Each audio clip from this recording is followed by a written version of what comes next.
بسم الله الرحمن الرحيم والنازعات غرقا والناشطات نشطا والسابحات سبحا فالسابقات سبقا فالمدبرات أمرا يوم ترجف الراجفة تتبعها الرادفة قلوب يومئذ واجفة أبصارها خاشعة يقولون أئنا لمردودون في الحافرة أئذا كنا عظاما نخرة قالوا تلك إذا كرة خاسرة فإنما هي زجرة واحدة فإذا هم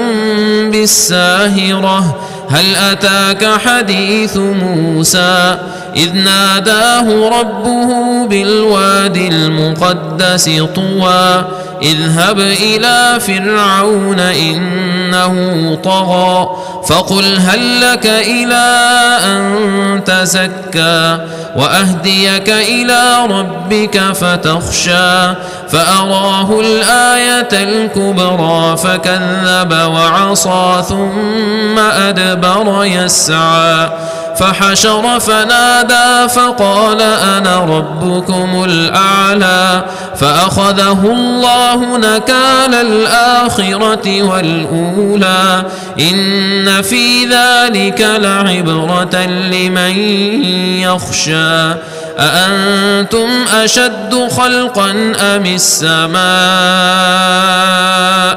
بناها رفع سمكها فسواها وأغطش ليلها وأخرج ضحاها والأرض بعد ذلك دحاها أخرج منها ماءها ومرعاها والجبال أرساها متاعا لكم ولأنعامكم